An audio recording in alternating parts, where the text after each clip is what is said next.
Hi, Caroline Gaskin here, natural health practitioner, living in North London and working in North and Central London.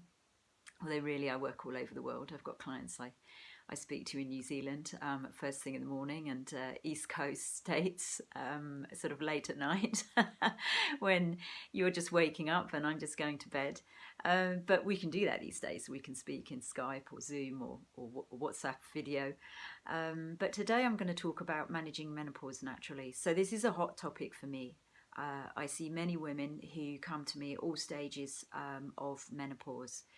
One of the things that we really are seeing is women entering into what we call perimenopause, the early signs that things are changing much younger than we used to. So, I can see women in their mid to late 30s with signs that things are changing, they're needing support, and we're moving towards menopause. Now, we never used to see that. And I speak to women from Italy, for instance. They actually tend to be going into menopause in their mid-50s.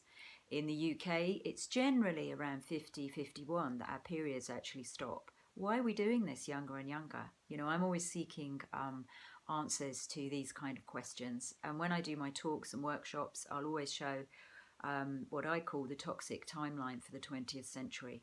And I show how things such as pesticides, the chemicals that are leached from plastics, etc.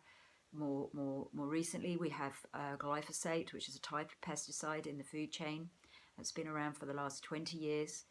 I show how these things influence our hormones and how this exposure to what we call xenoestrogens has a huge impact on our hormonal systems. And we women are, I'm talking just after International Women's Day, which was yesterday. We women are, if you like, the canaries for this. We're the ones who are most sensitive to these environmental changes, and we're far more likely to show this easily through changes in our hormonal cycles than men are. And so, my role here is to introduce things that we can do on an everyday basis from a natural health perspective that can have positive benefit on things like thinning bones. Did you know that you can reverse osteopenia?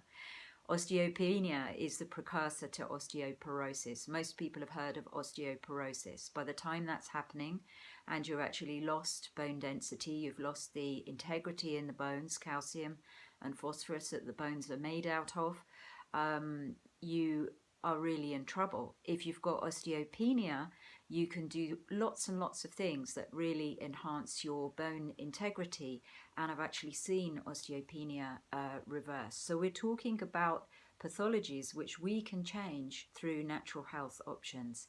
That's where I come from. And if we can't get there with natural health, then we know that there are some things that perhaps we can look at in mainstream medicine.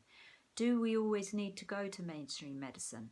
Do we always need to go to choose something which may have unwanted side effects for us? I believe that there are many options. I don't just believe this, I know this through my own clinical practice. So I chose that as an example because that's quite an extreme situation. Bone density. Can we change things that we traditionally associate with menopause, like hot flushes? Yes, we can. These are a symptom which arises from basically toxicity in the liver. So maybe we can do something around dietary choices that we make, through perhaps losing something like homeopathy, definitely through looking at whether we've got adequate magnesium in our lives. Are we eating enough essential fatty acids? Essential fatty acids are sometimes called omegas. I observe that women at menopause often need 3 times the amount on the bottle to enhance the need for increased hormonal function. So there's all sorts of reasons, physiological reasons, why we need to support hormonal function at menopause. And one of the ways in which we do it can be to increase fatty acids in the body, to increase the magnesium in our lives. So magnesium is a hugely important mineral to us. It's the 3rd most important element to us in our lives. So the oxygen, the breath, is number 1. Number 2 is iodine. Iodine's taken up by the thyroid, and then we find traces of iodine in the gut. It's part of our immune system response. And then the 3rd most important element to us is magnesium.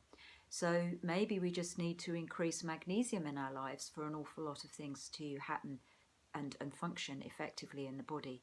So magnesium, for instance, is involved in over 300 different enzymatic actions in the body.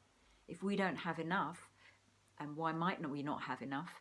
Tea, coffee, alcohol, stress, excess sugar, heavy metals in the system, these can all have an impact on the magnesium in the body. It's a mineral that we need to replace frequently. It's a mineral that we use up a lot under stress. So, it's something that we need to replace a lot. How do we do this? Can we do it naturally? Yes, we can. We can use a spray on the skin. We can take Epsom salt baths. We can increase greens in the diet. For over 20 years, for nearly 25 years of my life, I've been taking what I call microalgae, microgreens, things like blue-green algae particularly, Craxel chlorella, perhaps spirulina, alfalfa, green tea extract, green tea itself. I utilise these amazing gifts of nature to make sure that my system has adequate B vitamins, has adequate magnesium, that I have iron, that I have many of the elements that I need that come from these microgreens, primarily because they're not available in the food chain. So I can give you a statistic. I've got lots of these, but I can give you a statistic, which is a bit of a shocker, that in the 1930s you could eat 2 peaches to get the vitamin B that you need for your daily requirement. Now you would need to eat 68 peaches to get the same amount of vitamin B that you would have got from 2. So when I talk about my granny and her longevity, it's because that kind of food was readily available to her in her environment, and she was born and brought up on that. That's no longer happening for us. We're being born and brought up on food which is inadequate in terms of its vitamin and mineral wealth, and we need to learn how to look to nature to source that, and we can. There are sources of abundant minerals and nutrients. We just need to know where to look for them, and that's what I'm here to introduce to you. So the first thing to look at is, have we got the pathways in our system to absorb those nutrients?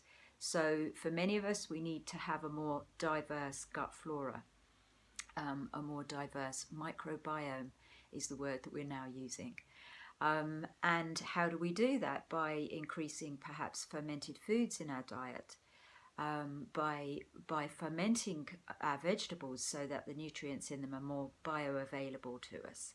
So there's lots of resources for this now on the internet, and I mean things like kombucha, kefir, sourdough.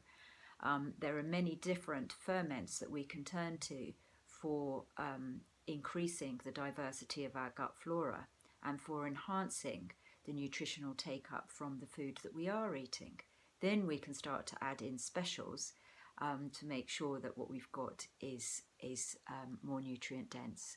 So that's the ferments, the magnesium, and the fats. These are the 3 main things that I talk about. I call them the Holy Trinity, but these are the 3 main things that I talk about in my Managing Menopause Naturally workshop.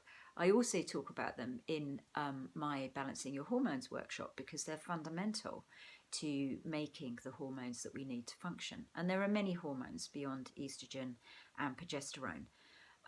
If we have a very stressful life, then we're going to be spending a lot of time in making what we call the cortisols, the steroid hormones that are released by the adrenal glands. And if we don't do a regular practice every day, if we don't attend to our breath, if we don't attend to certain nutrients, then our adrenals are going to struggle to deal with stress. And guess what? When it comes to menopause, we're asking those adrenals to do the work that the ovaries were doing. The adrenals take up the role of producing estrogen, and so we find that difficult. So suddenly stress, for instance, and anxiety becomes a huge issue at menopause, because we're asking glands that are already doing a big task, dealing with 20th century, 21st century stresses, to do an extra task, and they just can't do it. Bam, in come the hot flushes. Bam, libido goes. Bam, things like dryness internally. become an issue for menopausal women. So what I'm here today is not to give you perhaps all the detail, but to just say there is a possibility to enhance your hormonal function naturally. So because we've just had International Women's Day, I'm going to make my webinar series available at a discount. So you can drop me a line at carolinegaskin.co.uk if you're interested in listening to my current webinar series. It's 6 hours of conversation about how to manage menopause naturally, particularly good if you're a natural health practitioner. I'm working with women at any stage of hormonal imbalance. 100%, get on to you listening to the webinar. But I have many women who are just going through menopause themselves who are listening into the webinar series and learning how to manage their menopause naturally. So for less than the price of an appointment with me, you can get the whole series and learn an awful lot for you and perhaps the other women in your lives. So drop me a line, Caroline at carolinegaskin.co.uk. If you're seeing this on Instagram, DM me. If you are seeing this on Facebook, drop me a message and I can send you the link. I'll post this below on Facebook anyway. But yeah, don't suffer. There's so many resources and people like me here to share what we've got to offer, what we've learned through our experience with you. That is available. Honestly, reach out. The information is there. Have a good day. Speak to you soon. Bye.